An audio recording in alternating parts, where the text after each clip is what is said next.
सब शाहरुख खान आहे.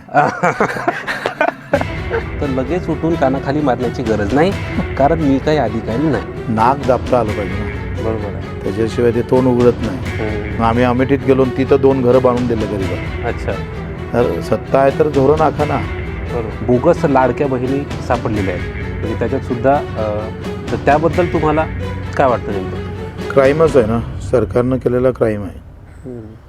सरकारला खरं तर निवडणूक आयोगानं फटकारलं पाहिजे आणि अख्खी निवडणूकच रद्द केली पाहिजे. व्यवस्था अशीच करून ठेवली, तुम्ही जाती धर्माचे झेंडे घेऊन सत्ता द्या, आम्ही तुम्हाला लुटायची व्यवस्था करतो. मग शेतकऱ्यांना खरेदी केली तरी लूट आहे आणि विक्री केली तरी लूट आहे आणि मतदान केलं तरी त्याला फसवणूक. की बोगस दिव्यांगाचं सर्टिफिकेट देऊन सुद्धा विद्यार्थी जे आहेत ते नोकर भरतीमध्ये लागत आहेत. तुम्ही दिव्यांग म्हणून नोकरी घेतली आणि ज्यांना प्रमाणपत्र दिलं हे दोघंही जण अफजल खानाची जवलत आहे ना. राम राम मंडळी, मानव जीवनागाव आणि आपलं चॅनल तर तुम्हाला माहीत आहे का बा, कॉमेडी राहते. तर काही प्रेक्षक लोक मला म्हणत होते का किती दिवस कॉमेडी करसान म्हणे, थोडंसं सामाजिक म्हणजे समाजाच्या हितासाठी काहीतरी करा म्हणे, नाही का, निवडच कॉमेडी नाही का. मी म्हटलं का प्रेक्षकच म्हणून राहिले का समाजाच्या हिताचं करा, बेरोजगारांच्या हिताचं करा. तर मी म्हटलं मग पॉडकास्ट चालू करा. पण पॉडकास्ट बी कॉमेडीच झाली आहे, तर मग थोडंसं गडबड झाली असती. तर मग आपण काय केलं का पॉडकास्ट घ्यायची, पण कसे घ्यायची का ज्याच्यामध्ये सामाजिक आणि बेरोजगार शेतकरी हे सगळ्यांचेच मुद्दे जे आहेत ते उपस्थित झाले पाहिजे. आणि मग सामाजिक बांधिलकी जपणारा, बेरोजगारांच्या मागण्या सरकार दरबारी मांडणारा, शेतकऱ्यांच्या दिव्यांगाच्या मागण्यांसाठी झटणारा नेता पॉडकास्टमध्ये आपण बोलवलेला आहे. आता दिव्यांग म्हटलं तर एकच नाव आपल्या डोळ्यासमोर येते, माजी मंत्री माननीय बच्चूभाऊ कडू. भाऊ नमस्कार. नमस्कार. तर पॉडकास्ट चालू करायच्या पहिले थोडंसं सांगून देतो का तुम्ही अमरावतीचे, मी आता लहानाचा मोठा झालो चंद्रपूरमध्ये, तर आपण वराडीमध्येच घेऊ. बरोबर. तसं बोलायला मी पुणेरी भाषासुद्धा बोलू शकतो, पण वराडी म्हणजे कसं थोडासा आपला टच राहते. आणि आणखीन एक महत्त्वाची गोष्ट अशी का जसं राजकारणामध्ये म्हणजे तुमचं काही बॅकग्राऊंड नव्हतं तरी तुम्ही राजकारणामध्ये आले, तसं पॉडकास्टमध्ये माझ्या काही बॅकग्राऊंड नाही आहे. म्हणजे आपलं कॉमेडी राहील, शाहरुख खान आहे. तर तसं आता पॉडकास्ट चालू केलं तर बऱ्याच चुका माझ्याकडून होऊ शकते पॉडकास्ट दरम्यान. त्यामुळे जर समजा काही बोलताना एखादा प्रश्न जर चुकीचा पडला तर लगेच उठून कानाखाली मारण्याची गरज नाही, कारण मी काही अधिकारी नाही. आम्ही आमच्या स्वतःच्या मन दुखासाठी कधी मारत नाही, समाजाचं मन दुखते तेव्हा मारतो. बस मग काही टेन्शन नाही. तसं अधिकारी व्हायचं माझं स्वप्न होतं, पण MPSC काही मी पास होऊ शकलो नाही, त्यामुळं ते स्वप्नच राहिलं. बरं जाऊ द्या, तुम्ही बऱ्याच लोकांचे स्वप्न पूर्ण केलेले आहेत.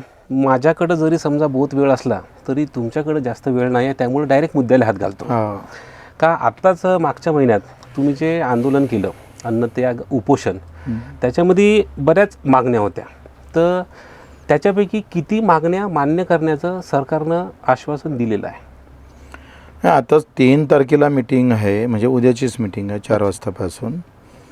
किमान 5, 7, 8, 9 मंत्री राहील आणि बावनकुळे त्यांनी ही मीटिंग बनवलेली आहे. त्याच्यात पाहू नेमकं मीटिंगमध्ये काय निर्णय होतं. अच्छा. आणि निर्णय झाले नाही तर मग आम्ही आहोच, आम्हाला कोणी बांधून थोडं ठेवलं. बरोबर आहे. बरं, आता आपलं चॅनल जे आहे ते म्हणजे आपला मॅक्झिमम प्रेक्षक वर्ग जो आहे तो तरुण विद्यार्थी वर्ग आहे, म्हणजे स्पर्धा परीक्षा करणारा. तर तुम्ही कधी स्पर्धा परीक्षेचा अभ्यास केला आहे? नाही. म्हणजे पहिल्यापासून तुमचं असं ठरलेलंच होतं का आपल्याला राजकारणामध्येच जायचं आहे म्हणून? नाही, असं काही ठरलं नव्हतं. माझं अक्षर एवढं बेकार होतं का शिक्षक तपासताना सांगायचं का आज तुझा पेपर तपासतो, 2 दिवस लागेल. त्याच्यानं शेतीत रमणारा एकंदरीत मन आणि न कळत राजकारणात आलो, अपघाती आलो असं समजा. त्याच्यामुळं असंही काही आमचं आमदार व्हायचं काही स्वप्न नव्हतं, पण ते काम करता करता ते कसं आमदार झालो हेच कळलं नाही. म्हणजे असं कमी कारण आमच्या घरात कोणी काही राजकारणी नाही, वडील राजकारणी नव्हते, भाऊ पण नव्हते. मी पहिल्यांदा ग्रामपंचायत निवडणूक लढलो, ते जिंकलो, पण तिथं कोणीच निवडून यायचे नाही. अच्छा. एकच माणूस निवडून यायचं, ते बारामती म्हणायचं त्याला. आम्ही ती बारामती फोडली अच्छा. आणि पहिल्यांदा ग्रामपंचायत सदस्य झालो. अच्छा. मग तिथून तुमचा राजकीय प्रवास सुरू झाला आणि तुम्ही म्हणालात की म्हणजे कसा आमदार झालो ते तुम्हाला माहिती नाही. कदाचित तुम्ही जे कामं लोकांसाठी करत होते ते लोकांना पटले असतील, कारण लोक जागरूक असते. आपल्याला जरी समजा असं वाटत असलं की नाही, पण तरी ॲटलिस्ट तुमच्या मतदारसंघातले लोक तरी जागरूक होते, कारण तुम्ही अपक्ष म्हणून निवडून म्हणजे उभं राहून निवडून आलात. म्हणजे त्यांनी तुमची कामं पाहून तुम्हाला तिथे नक्कीच मतदान केलेलं असणार आहे. आणि बच्चू कडू म्हटलं की आपल्या डोळ्यासमोर येते का बा हटके स्टाईल तुमचे असतात आंदोलन. तर ते आंदोलन हटके स्टाईलच्या ज्या आयडिया असतात त्या तुम्हाला सुचतात कशा? लोकांमधूनच येतं. अच्छा. लोकच ते आता आम्ही एकदा चक्काजाम सुरू होता शेतकरी संघटनेचा, आणि मी तिथं गेलो, कारण म्हटलं तुम्ही कोणाचा चक्काजाम करताय? म्हटलं एस टी आपली, त्यातला बसणारा माणूस आहे आपलाच, इथं कुठं मंत्र्याचा चक्काजाम झाला. मग काय करायचं? म्हटलं चला मंत्र्याच्या घरावर. अच्छा. आणि गेलो आम्ही मंत्र्याच्या घरावर रात्री 12 वाजता. 3-4 हजार शेतकरी घेऊन जाम करून टाकलं. आणि मग सरकार नमलं. नाक दाबता आलं पाहिजे ना. बरोबर आहे. त्याच्याशिवाय ते तोंड उघडत नाही. चुकीच्या ठिकाणी नाक दाबलं तर मग ते तोंडही उघडत नाही, ते फेलही होऊन जातं. बरोबर. आमचे आंदोलन जसं गांधीजी म्हटलं का उपोषण येतं, तर आमचं आंदोलन घर बांधून जाणारं पण झालंय. राहुल गांधी आले होते यवतमाळला, आणि त्यांनी एका कलावतीला घर बांधून दिलं होतं. तेव्हा रात्रभर झोप लागली नाही. तेव्हा राहुल गांधीची सत्ता केंद्रात होती आणि राज्यातही होती. मग आम्ही त्याच्यावर स्लोगन केलं, एक कलावती झाकी आहे, करोडो कलावती बाकी आहे. मग आम्ही अमेठीत गेलो, तिथं 2 घरं बांधून दिले गरीबाला. अच्छा. तर सत्ता आहे तर धोरण आखा ना. बरोबर आहे. तुम्ही एका घरानं थोडं हे होणार आहे. आणि मग घर बांधून देणारं देशातलं पहिलं आंदोलन झालं. अच्छा. आंदोलनात घरं पेटतात, पण बच्चू कडूच्या आंदोलनात घरं बांधल्या गेली. रक्तदान करून आंदोलन केलं. म्हणजे त्याला एक वेगळा आयाम देण्याचा पण प्रयत्न केला आम्ही. बरोबर. रक्तदानाचा विषय आलाच आहे, तर रक्तदानाचा आणि तुमचा एक म्हणजे जिव्हाळ्याचा विषय आहे. तुम्ही स्वतःही म्हणजे बऱ्याच वेळा रक्तदान आहे हे केलेलं. तर रक्तदानाचा म्हणजे इतका जिव्हाळ्याचा विषय रक्तदान कसं काय झाला तुमचा? मी पहिल्यांदा जेव्हा मुंबईला आलो, पहिला पेशंट घेऊन, आणि तेव्हा पैसे जमा झाले, सगळं जमा झालं. आणि 3 बॉटल विठ्ठलराव चव्हाण शिवसेनेचे आमदार होते, त्यांनी पण दिले, आणि एकाच बॉटलसाठी त्याची शस्त्रक्रिया थांबली. अच्छा. आणि ते भेटतच नव्हते. आणि मग काय 2 दिवस गेले, 3 दिवस गेले, आणि मी उभं राहिलो आहे. मी तेव्हा 17-18 वर्षाचं वय असेल, ते 19 सांगितलं. आणि माझं वजन 48 किलो होतं. 48पेक्षाही कमी, म्हणजे 46 ते 47च्या दरम्यान असेल. अच्छा. किमान वजन याच्यासाठी 50 ते 48च्या दरम्यान वजन पाहिजे. तर माझी काट्यावर झाल्यावर मी कमी पडलो. मग मी 2 लिटर पाणी पिलोय. अच्छा. आणि गोटे खिशात टाकले. अच्छा. आणि पहिल्यांदा रक्तदान केलंय. तो जो आनंद होता ना, तो खरं तर एक ऊर्जा देणारा होता. आणि ते रक्तदान करता करता 116 वेळा रक्तदान केलं आतापर्यंत. अरे बाप, 116 वेळा. म्हणजे लोकांना जर समजा प्रेरणा घ्यायची असेल रक्तदानाची, आजकाल म्हणजे जे ओव्हरवेट आहेत ते सुद्धा लोक रक्तदान करायला घाबरतात, परंतु तुम्ही 18 वर्षाचे असताना, अंडरवेट असताना सुद्धा तिथे रक्तदान केलेलं होतं. तर मला असं वाटतं की रक्तदानासाठी म्हणजे तुमचं प्रेरणा तुमच्याकडून नक्कीच तिथे घेतली पाहिजे. आणि तुम्ही ज्या तळमळीने दिव्यांगांसाठी लढता झटता, शेतकऱ्यांसाठी झटता, तर तीच तळमळ बेरोजगार तरुणांच्या बाबतीत सुद्धा आहे का? आहे ना. आम्ही स्वतः स्पर्धा परीक्षेत विद्यार्थ्यांसाठी माझ्यावर 2 गुन्हे दाखल आहे. हो, माहिती आहे. ITचा संचालक होता, त्याच्यावर आंदोलन झालं होते. आता पेपर फुटीचा कायदा केला. सगळ्या परीक्षा राज्य लोकसेवा आयोगाकडे आपण दिल्या. बरंच यश भेटलंय. आणि सातत्यानं महेश बडे असेल, ढवळे असेल, यांच्या माध्यमातून ते चालूच असतंय. आणि मला असं वाटतं ते अंतिम लक्ष्य आहे किंवा अंतिम मार्ग आहे. जेव्हा काहीच नाही, धंदे टाकायला पैसा नाही, शेतीचं परवडत नाही, मजुराच्या मजुरीतून भागत नाही, तर आईवडिलाचं स्वप्न आणि त्याचं स्वतःचं स्वप्न नोकरीशिवाय दुसरं काही दिसत नाही. आणि मग अशा वेळेस त्या परीक्षा अतिशय पवित्र भावनेतून झाल्या पाहिजे.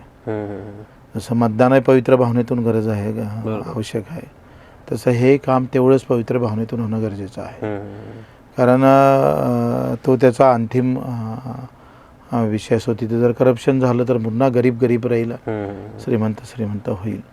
त्यासाठी जे प्रयत्न आम्ही केले, आजही 5 लाख जागा सरकारकडे पडून आहे, पण त्या लहान असणाऱ्या जागा डिपार्टमेंटच्या त्या भरल्या आणि 2.5 ते 3-4 लाखापर्यंत असणाऱ्या जागा भरण्याचं सरकार तयारी, म्हणजे एकंदरीत ती मानसिकता बनवत नाही. तर त्यासाठी लढू. दुसरं असं का ते ज्योतिषासारखं राहू केतूमध्ये अटकलं नाही पाहिजे. पहिले तर जागा काढायसाठी भांडावं लागतं, जागा निघाला तर परीक्षा घ्यायसाठी, परीक्षा झाली तर निकालासाठी, निकाल लागला तर जॉईनिंगसाठी. ही जी मरगळलेली अवस्था आहे ती तर संपली पाहिजे. आणि तुम्ही 10 वर्षात किती जागा निघणार आहे, कोणत्या जागा कोणत्या वर्षात काढणार आहे, भरणार आहोत, त्याचा टाईम बॉम्ब कार्यक्रम द्या ना. म्हणजे तो जो अभ्यास करणारा आमचा युवक आहे त्यालाही कुठंतरी दिशा भेटेल.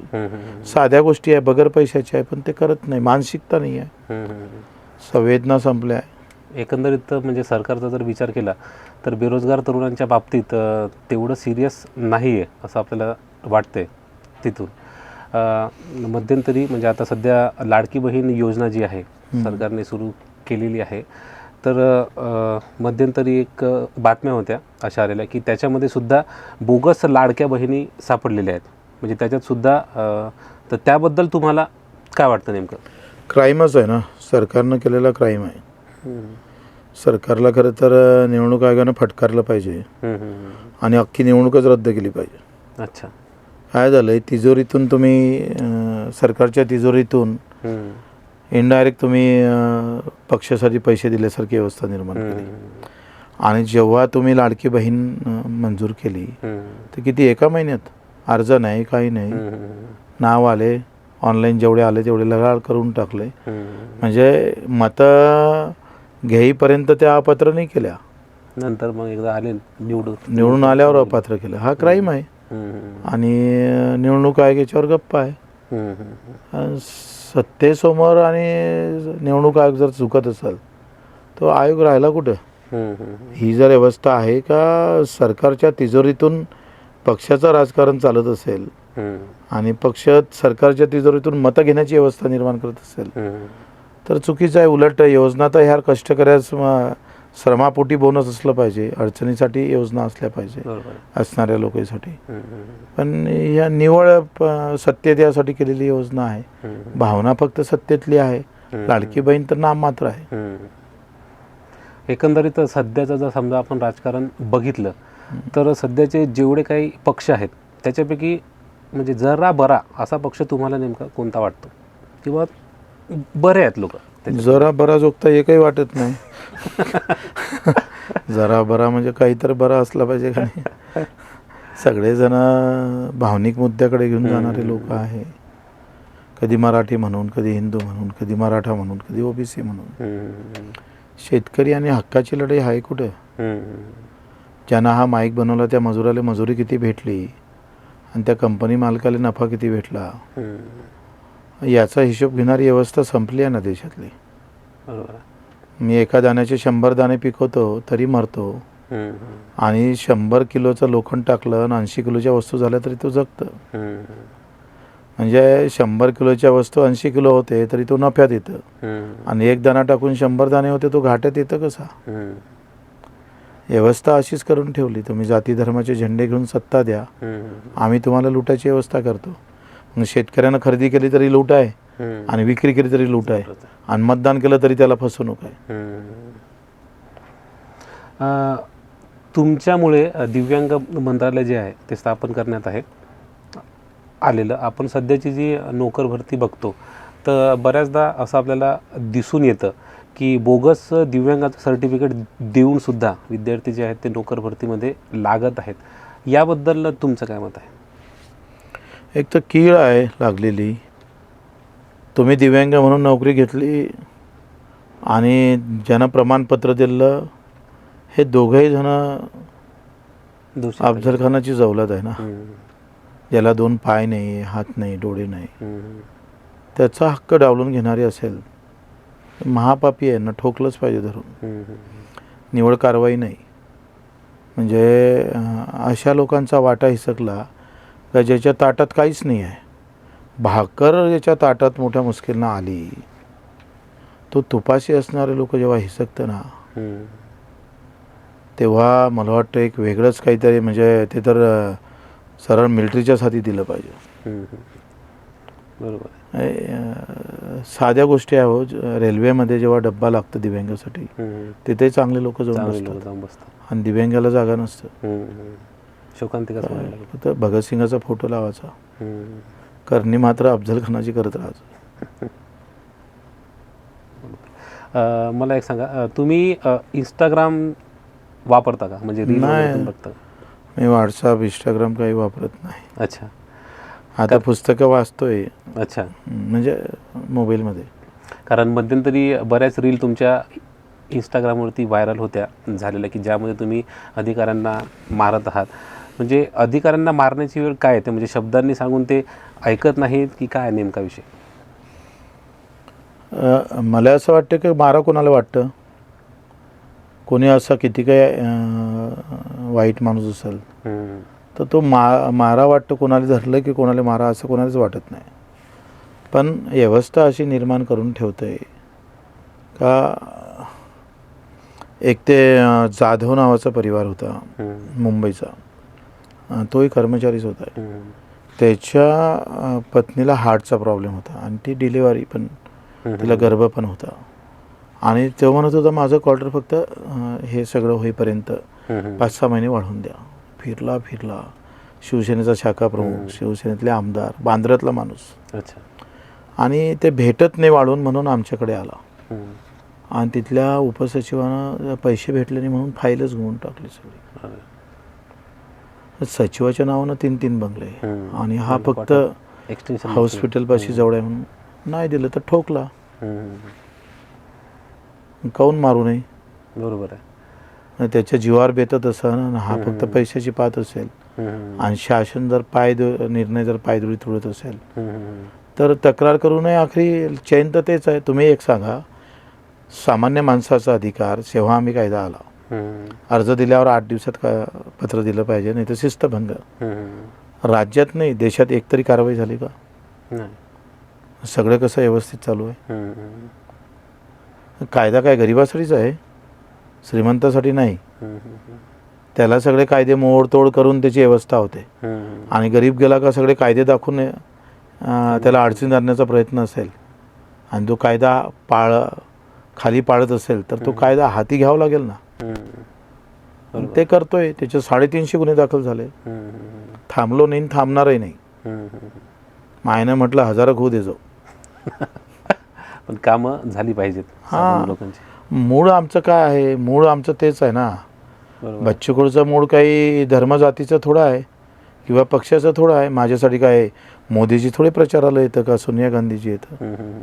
आमचा प्रचार सामान्य माणसं करतं. तो नेते समान आहे. तो नेता आहे आमच्यासाठी. त्यानं म्हणावं तर बसावं, त्यानं म्हणावं तर उठावं. बरोबर आहे.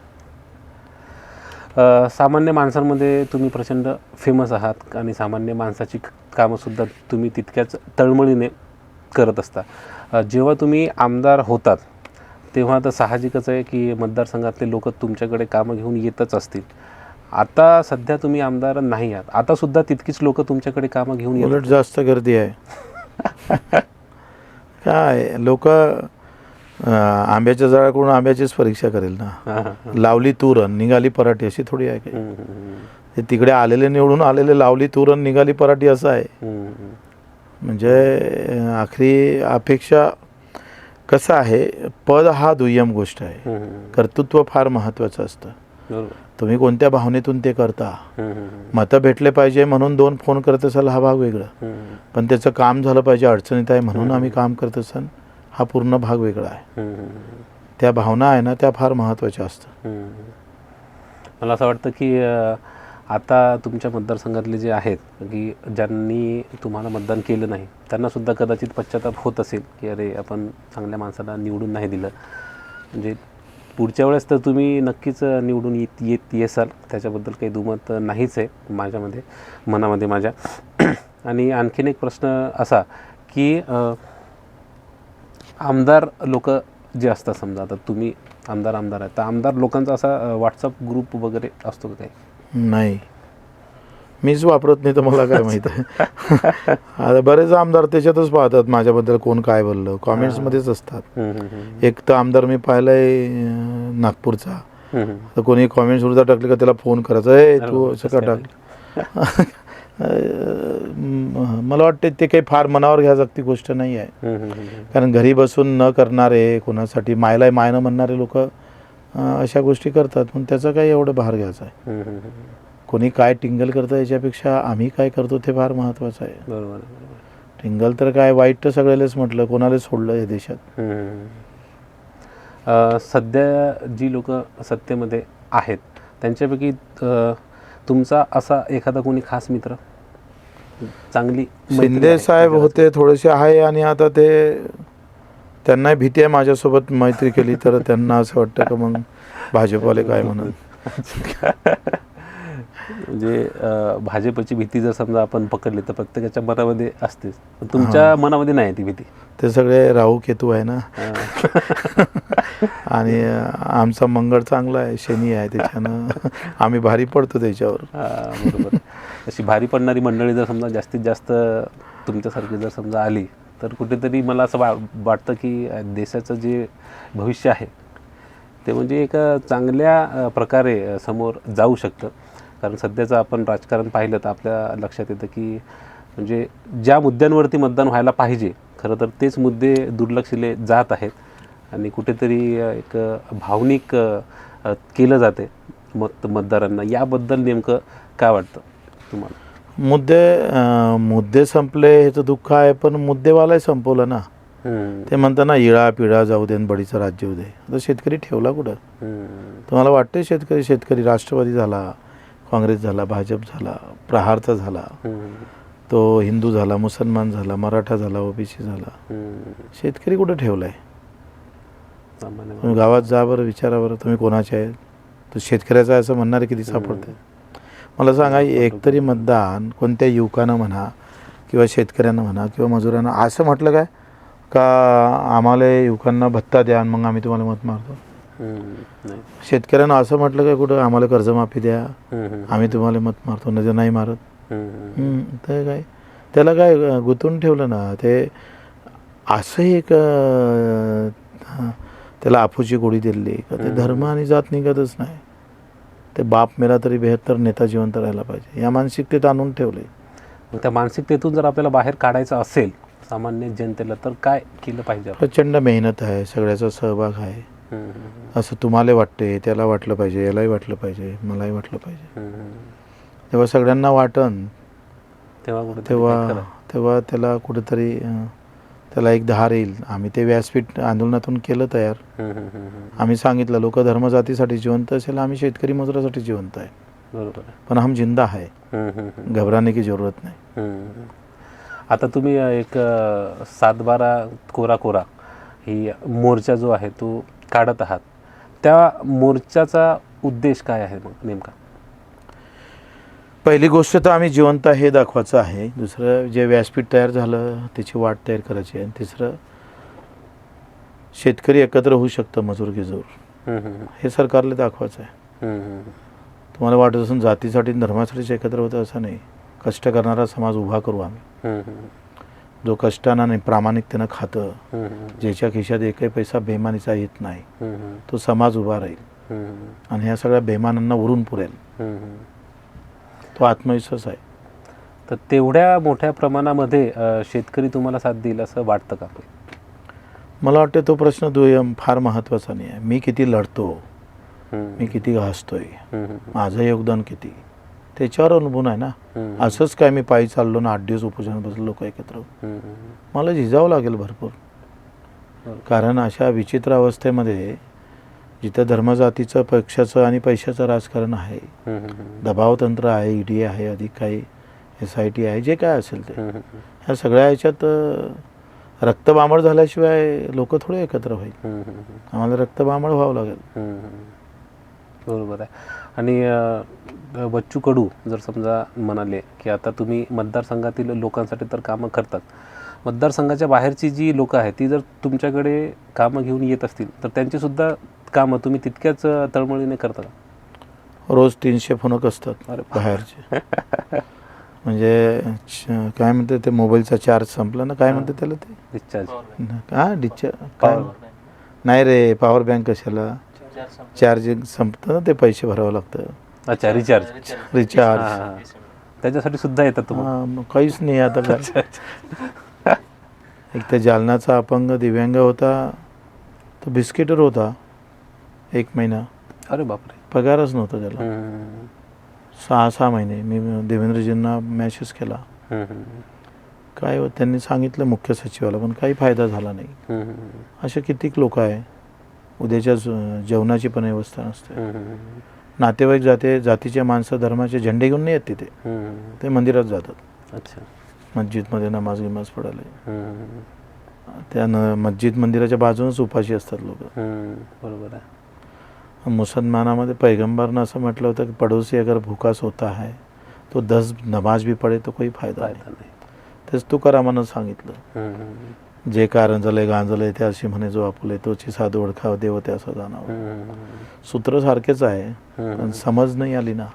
सोपा मार्ग, शेंदूर लावल्यानं देव पावते, तर मग रुग्ण घेऊन कशाला जायचं मराले, कशाला रक्तदान करायचं, शेंदूरच लावायचं ना.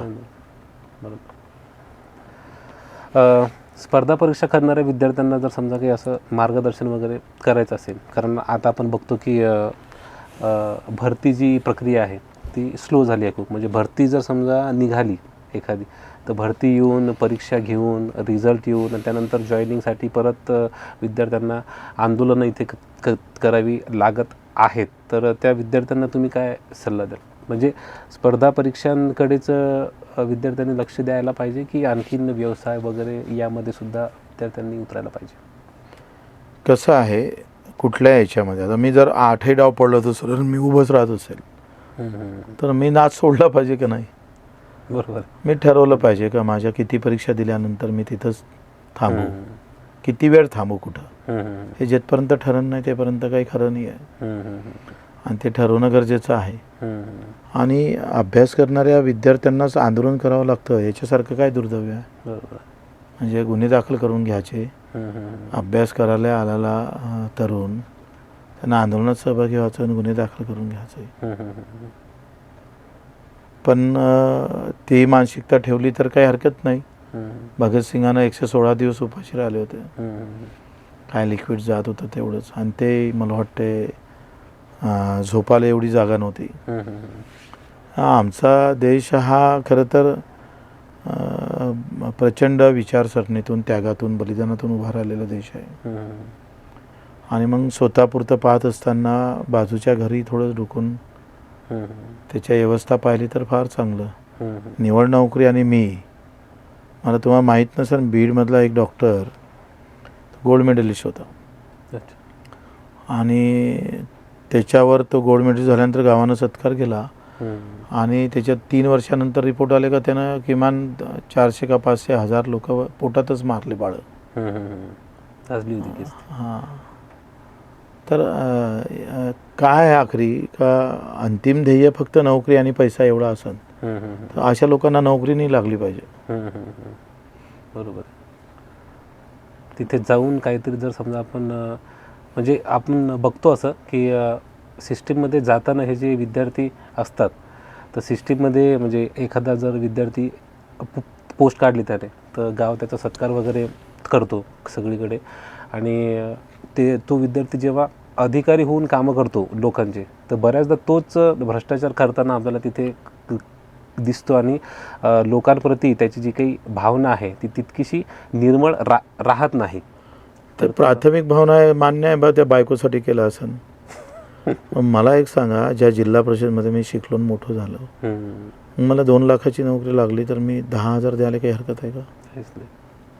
ज्या वाचनालयामध्ये आम्ही वाचनालय केले, 100-150 पोरं लागले. मग ते वाचनालय अधिक लोकांसाठी सुकर झालं पाहिजे म्हणून एकानं पहिला पगार देतो बा असं म्हटलं नाही. विसरतात म्हणजे लोक. हां, मग ते काय आई वडिलालाच विसरतात, तर गाव तर लई दूरची गोष्ट. ती मानसिकता वाढत चालली आहे. काही लोक कधी याचं जाणीव ठेवतं. असं म्हटलं पाहिजे ना काही नाही की बाबा ठीक आहे, मला नोकरी लागली, एक पोरगा दत्तक घेऊ गड्या गावचा, हुशार असेल तर काळभर त्याला आपण बनवू. हे देशभावना आहे. मी भारतीय म्हणून राहिलोच नाही ना, मी परिवाराचंच झालो. म्हणजे जिथं आशीर्वाद भेटते का नाही तिथं गर्दी होते, और ज्या बलिदान होता वहाँ थोडी गर्दी होती. कुछ दर्दी मिल जाते वहाँ. किती जण भगतसिंगाच्या गावले जातात, किती जण शिवनेवर जातात, आणि मग साईबाबा तिरुपतीला किती जण जातात. आशीर्वाद देणारा, अंगारा देणारा देव मोठा झाला, आणि देशासाठी बलिदान करणारे माणसं लहान झाले. काही कवीनं असं म्हटलं होतं की शहीदों के नाम लगेंगे मेले. का कुठं लागले मेले आहे का? राजगुरूचं गाव इथून जवळ आहे, भरतं मेळा तिथं, किती लोक जातात. त्या गावचे तरी गेले असेल का? समर्पित भावना संपली आहे. राजकारणी लोकांना तो भावच ठेवला नाही. राजकारणामध्ये युवकांनी यावं याच्याबद्दल तुमचं काय मत आहे? म्हणजे आलं असं पाहिजे की थोडं नाही? आहे, सगळ्याच क्षेत्रात गेला पाहिजे ना. युवक काय कोणी काय, मी तर म्हाताऱ्यानं यावं पण चांगलं करावं ना. युवक जर म्हातारा झाला असेल तर त्यानं यावं नाही, आणि म्हातारा युवक असेल तर त्यानं आलंच पाहिजे. आता येणाऱ्या ज्या विधान परिषदेच्या निवडणुका असतील त्याच्यामध्ये उभं राहण्याचा तुमचा काही शिक्षक मतदारसंघात प्रयत्न करतोय. जर राहू म्हटलं शिक्षकांना तर राहू, कारण आमच्या प्रचाराला कोणीच येणार नाही, उलट पाळासाठी येईन सगळे. नाही जी मतदाराचा आमचा नेता म्हणून त्याला विचारू उभं राहू की नाही राहू. त्याने राहू म्हटलं तर राहू. आणि नक्कीच मतदारच तुमचा नेता आहे, आणि मला असं वाटतं की तुम्ही जर विचारलं तर ते नक्कीच हो म्हणतील, आणि तितक्याच ताकदीने ते तुम्हाला निवडून सुद्धा आणण्याचा प्रयत्न करतील. अर्थात तिथे भ्रष्टाचार झाला नाही तर तिथे ते जर निवडणूक पुन्हा बॅलेटवर आहे, हा, तर मग तिथे सांगता येत नाही. म्हणूनच मी धाडस करतोय. हा, तिथे आणि येऊ पसंतीक्रम आहे, शकतं. आणि शिक्षक आहे, बरोबर. सुज्ञ मतदार आहे. हां, त्यांनी जर विचार करून समजा जर हे केलं, ॲटलिस्ट त्यांच्याकडून तरी आपण अपेक्षा करू शकतो की तसं. हा आवश्यक आहे ना, खरी शस्त्र आहे ना. हम्म, विधान परिषद म्हणजे सर्वोच्च सभागृह आहे. इथून बोलावं लागतं, ते तिथं घेऊन बोललं तर अधिक त्याची ताकद वाढेल. बरोबर आहे. शेवटी जाता जाता पुन्हा एक प्रश्न आपण 7-12 कोरा जी तुमचा मोर्चा असणार आहे त्याबद्दल जाताना जर आमच्या प्रेक्षकांना काही सांगायचं असेल तर मग काय सांगताल? मला वाटतं सगळे सहभागी झाले पाहिजे. धर्म, जात, पंथ, पक्ष तुम्ही सांभाळा तो व्यवस्थित. कदाचित बच्चूकडे उभा राहिलं तर मत मारू नका, पण आंदोलनात आल्याशिवाय राहू नका. शेतकरी म्हणून, मजूर म्हणून मी गेलो पाहिजे, उभं राहिलो पाहिजे, दबाव वाढला पाहिजे. अशा एक माफक अपेक्षा आहे. 7 जुलैला यात्रा सुरू होईल, 14ला संपेल, आणि दुसरी यात्रा 6 ऑगस्टला सुरू होईल नागपूरला, 9 ऑगस्टला संपेल. अच्छा. सिंदूर यात्रा, हे 7-12 कोरा यात्रा आहे, ती सिंदूर यात्रा आहे. सिंदूर यात्रेचं काय असणार आहे? मग रामायण ते संविधानपर्यंत, रामटेक ते दीक्षाभूमीपर्यंत अच्छा हा तो प्रवास आहे. आणि सिंदूर त्या यात्रेचं नाव आहे. 9 ऑगस्टला रक्षाबंधन आहे. शेतकऱ्याच्या सगळ्या पोरी बहिणी, ज्याचं माथं उजळलं गेलं, त्याचं कुंकू पुसलं गेलं, नवरा मेला, शेती खपली, विकवावं लागली, त्या सगळ्या भगिनी 10-15 हजार भगिनी एकत्र होईल. आम्ही मोदीजी तर येणार नाही, भाजपचा कोणी नेता तिथं येणार नाही, आणि त्याचं आम्ही फोटो तयार करू. मोदीजीच्या हाताले राखी बांधू आणि मोदीजींना इशारा देऊ, खबरदार याच्यानंतर जसं आमच्या 28 महिलांचं सिंदूर पुसलं म्हणून तुम्ही हल्ला चढवला, तसं तुमच्या धोरणामुळे जरा आमच्या शेतकऱ्याचा बहिणीचा कपाळ पुसाची वेळ येत असेल तर आता आम्ही सहन करणार नाही. आत्महत्या नाही, लढून घेतल्याशिवाय राहणार नाही. बरोबर.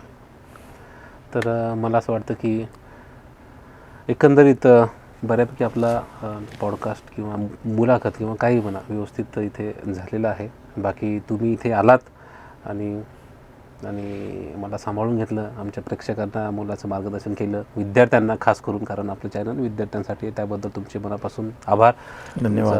म्हणजे आता तुम्ही म्हणता की दिवसातून 300 कॉल तरी ॲटलिस्ट तुम्हाला येतात, म्हणजे आपला पॉडकास्ट जवळपास जेवढे मिनटं चाललं असेल त्याच्यातसुद्धा तुम्हाला बरेच मिस कॉल पडून आता मी गेलेले बंद असतील. करून ठेवलाय मोबाईल. हा, तर ते त्यामुळेच मग म्हणजे त्या लोकांची कामं तिथे थांबलेली आहेत. त्यामुळे मी आणखीन जास्त वेळ तुमचा इथे घेणार नाही. तुमचे आभार आणि प्रेक्षकांचे सुद्धा आभार की शेवटपर्यंत तुम्ही हा पॉडकास्ट बघितला. आणखीन जर काही समजा सुधारणा तुम्हाला पाहिजे असतील तर कमेंट करून नक्कीच सांगू शकता. धन्यवाद. नमस्कार.